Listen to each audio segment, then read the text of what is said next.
Hello everyone. कैसे आप सब?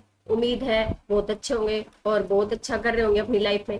देखिए, आज हम डिस्कस कर रहे हैं अमेरिका का जो हाल ही में जो न्यूज़ में रहा है H1B वीज़ा, और दूसरा उसके बिहाफ पे, या ये बोले कि उसके आंसर में चाइना ने भी एक अपना वीजा जारी किया जिसको के वीजा बोला गया है। इन दोनों का इम्पैक्ट इंडिया पे क्या रहने वाला है, और ये जो करंट इश्यू बना हुआ है या जो टॉपिक बना हुआ है उसका आपके एग्जाम से क्या रेलिवेंस है, आपके एग्जाम के लिए कितना इम्पोर्टेंट है, वो चीज़ हम डिस्कस करेंगे। ठीक है। पहले ये समझते हैं कि ये होता क्या है, कि जो H1 वीजा जिसको बोला गया है ये है क्या, इसका मीनिंग क्या है, ये किन को जारी किया जाता है। देखिए, जो H1B वीजा है ये क्या है, ये वर्क परमिट है किन के लिए, फॉर स्किल्ड प्रोफेशनल। किस फील्ड में? किसमें? साइंस में। साइंस में जो, या टेक में, मतलब टेक्नोलॉजी, साइंस एंड टेक्नोलॉजी में जो आपके साइंटिस्ट हैं या जो रिसर्चर्स हैं उनके लिए क्या होता है, एक टाइप का ये वीजा जारी किया जाता है और ये वर्क परमिट जारी किया जाता है। और ये वर्क परमिट की जो लिमिट होती है वो होती है 6 साल की। 6 साल तक ये आपको मिलेगा, और बीच में आपको आफ्टर आफ्टर सम टाइम्स, मतलब एक टाइम पीरियड के बाद इसको क्या करवाना होता है, इसको रिन्यू करवाना होता है। देखिए, अब जो H1B जो वीजा है ये हाल ही में न्यूज में क्यों है, क्योंकि ट्रम्प सरकार के द्वारा 19 सितंबर को एक अनाउंसमेंट की गई कि भाई H1 वीजा है उसकी हम फीस बढ़ा रहे हैं। क्या फीस कर रहे हैं? उन्होंने की है 1 लाख अमेरिकी डॉलर। 1 लाख अमेरिकी डॉलर आपको देने होंगे, जमा करवाने पड़ेंगे। उसके बाद आपको क्या मिलेगा, H1 वीजा मिलेगा, और फिर उसको टाइम टू टाइम क्या करवाना पड़ेगा, रिन्यू करवाना पड़ेगा। और ये 1 लाख डॉलर अगर इंडियन करेंसी में मैं बात करूं तो ये बनते हैं आपके 83 to 88 लाख रुपीस।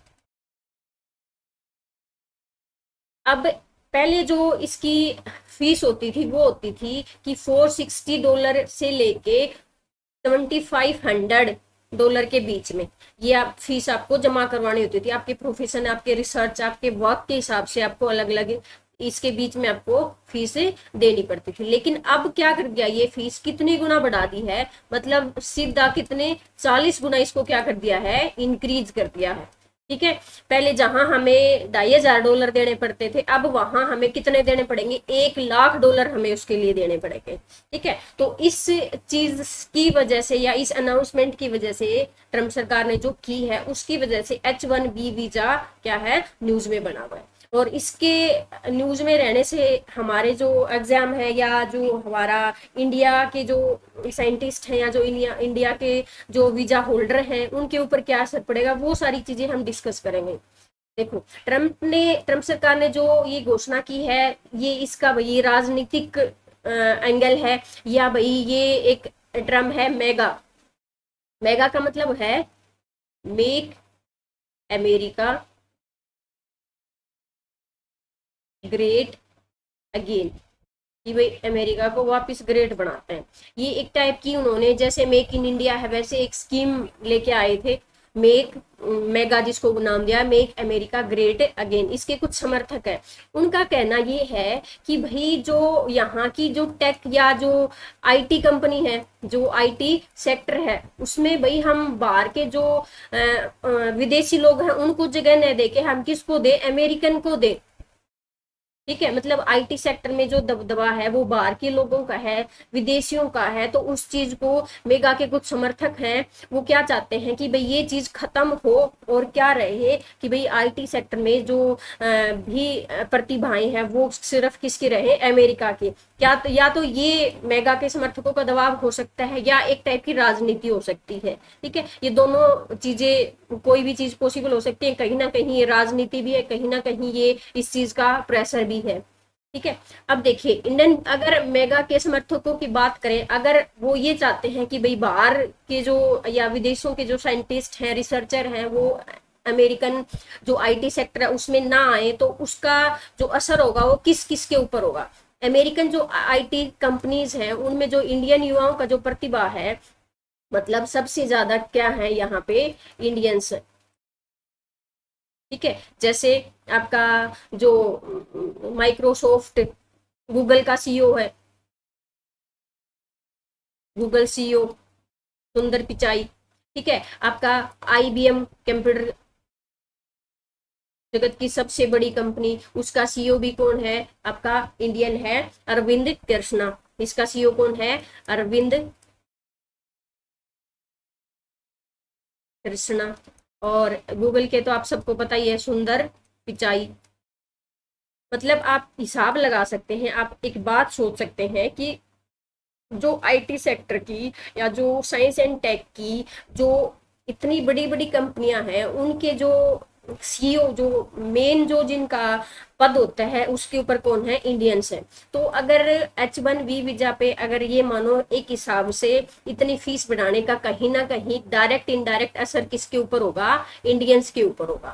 फ्यूचर खतरे में कैसे है, अब देखो भाई, एक कोई भी इंडियन है, वो कई बार से कोशिश कर रहा है, क्या लेना है कि उसको H1B वीजा लेना है। और अब क्या है भाई, उस पहले वो ये क्या था कि भाई हम अरेंज करते हैं कि भाई हम उसकी जो $2,500 है वो फी पे कर देंगे। लेकिन अब जो फी है वो कितनी हो चुकी है, मतलब H1 वीजा लगाने के लिए, मतलब इंसान या साइंटिस्ट या जो युवा है वो अपनी पूरी मेहनत, पूरी लाइफ लगा देते हैं, और अब इतनी फीस होने के बाद इनडायरेक्ट क्या बोल दिया कि भाई हम अलाउ नहीं कर रहे। अब देखिए, H1 वीजा धारकों में सबसे ज्यादा जो रोल है, या ये मैं बोलूं जो H1B वीजा है, उसमें जो वीजा होल्डर है वो 70% प्लस, 70% प्लस क्या है, इंडियंस है।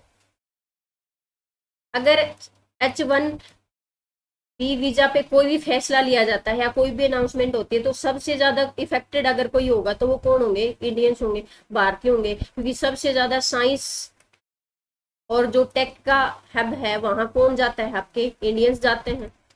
ठीक है, और जो मैक्सिमम रेमिटेंस भारत में एनआरआई के, रेमिटेंस क्या होता है, रेमिटेंस होता है कि जो बाहर देशों में रहने वाले इंडियंस है, वो बाहर का पैसा दूसरे देशों से पैसा कमा के इंडिया में भेजते हैं, उसको बोलते हैं रेमिटेंस। और ये रेमिटेंस में इंडिया नंबर 1 पे है, नंबर 1 पे है। और 2024 में विश्व में 14.6% रेमिटेंस सिर्फ और सिर्फ अकेले इंडिया को मिला था। और 2024 में भी इंडिया क्या था, फर्स्ट नंबर पे था, किसमें, रेमिटेंस में। तो कहीं ना कहीं रेमिटेंस पे भी इफेक्ट पड़ेगा कि अगर भाई, अगर साइंटिस्ट बाहर ही या रिसर्च करने के लिए बाहर ही नहीं जाएंगे तो रेमिटेंस कहाँ से आएगा, एनआरआई नहीं होंगे तो रेमिटेंस कहाँ से आएगा।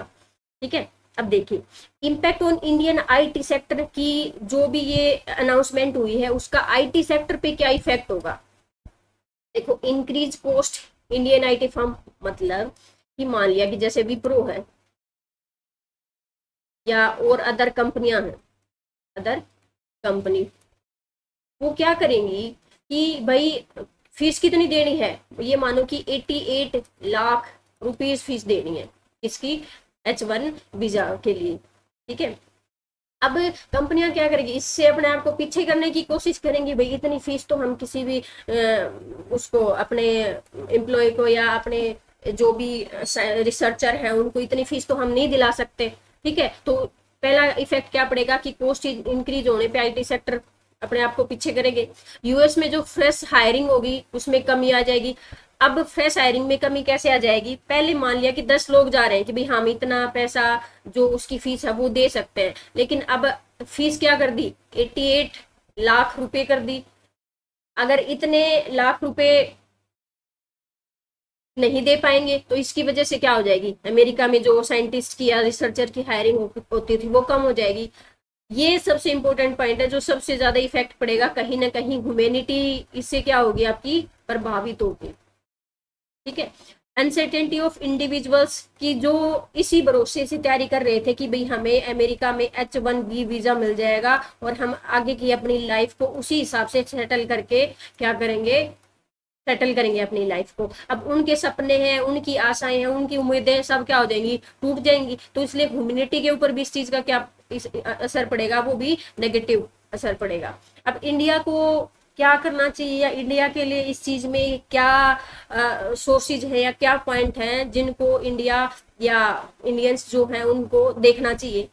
देखो, shift to offshore delivery. Offshore delivery का मतलब होता है कुछ चीजें जो हम यहाँ रह के बाहर से करवाते हैं। ऑफशोर का मतलब होता है घर में ना होके कोई चीज बाहर, ठीक है। तो इंडिया बेस्ड जॉब जनरेट होंगी, जैसे कि भाई मान लिया कोई अमेरिकन कंपनी है, तो वो H1 वीजा लगवा के इंडियंस तो वहां नहीं जा सकते, वो क्या करेगी, तो यहाँ से हायरिंग करेगी, मतलब वर्क फ्रॉम होम। एक कोविड ने हमें एक टर्म दी थी ना, वर्क फ्रॉम होम, ठीक है। जैसे अगली पॉइंट लिखा हुआ है डोमेस्टिक स्किल्स बढ़ाना, कि हम अपने जो डोमेस्टिक स्किल है हमारे यहाँ आईटी सेक्टर को डेवलप करना, एआई के हम फील्ड में, क्लाउड कंप्यूटिंग के फील्ड में, साइबर सिक्योरिटी के फील्ड में, फिनटेक या आप ब्लॉकचेन, इन सब फील्ड में अगर हम अपने आप को क्या करें, अपग्रेड करें, तो हम इस चीज से क्या निकल सकते हैं, बाहर निकल सकते हैं, ठीक है। और ये आपको पता ही होगा नेशनल स्कीम डेवलपमेंट मिशन, ये आया था 2015 में।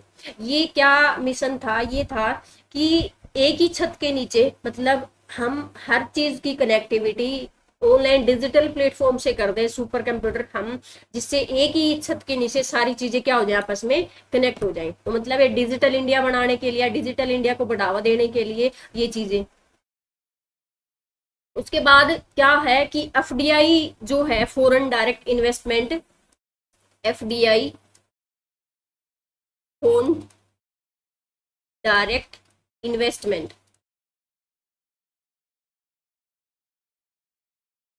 ये क्या होगा, इंक्रीज होगा। क्योंकि अगर हमारा कोई भी, ये मानो कि साइंस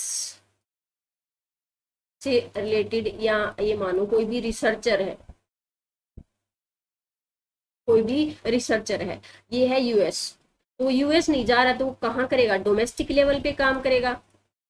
डोमेस्टिक लेवल पे अदर कंपनियां उसको क्या करेंगी, हायर करेंगी, तो क्या आएगा, एफडीआई फॉरेन डायरेक्ट इन्वेस्टमेंट हमारे यहाँ होगा। रिमोट वर्क कल्चर बढ़ेगा, मतलब work from home, work from home.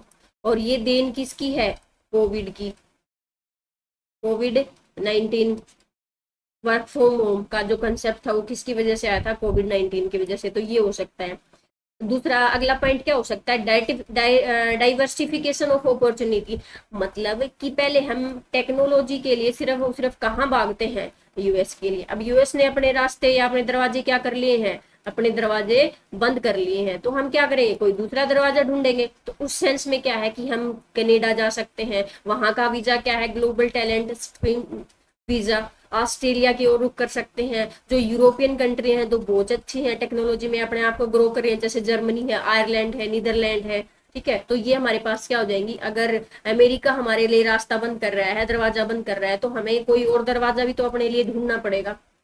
अब H1 वीजा की फीस जो इंक्रीज की है, और ट्रम्प सरकार ने जो भी अनाउंसमेंट की है, उसके बिहाफ में चीन ने इस चीज का फायदा उठाते हुए, या ये बोलो कि उस चीज को अपना एक अवसर, अपने लिए एक अपॉर्चुनिटी मानते हुए, एक के क्या वीजा जारी किया है, ये वीजा जारी किया है, ठीक है। चाइना ने एक बीजिंग घोषणा या बीजिंग अनाउंसमेंट हुई कि दुनिया के जो श्रेष्ठ प्रतिभाओं का स्वागत, कि भाई हम दुनिया में जितने भी जो इंटेलिजेंट जो पीपल हैं, जो साइंस बैकग्राउंड से हैं, या जो टेक्नोलॉजी में कुछ करना चाहते हैं, तो उनके लिए हम क्या करते हैं, मोस्ट वेलकम करते हैं, मोस्ट वेलकम करते हैं कि हमारे यहाँ आइए और अपनी प्रतिभा का सदुपयोग कीजिए।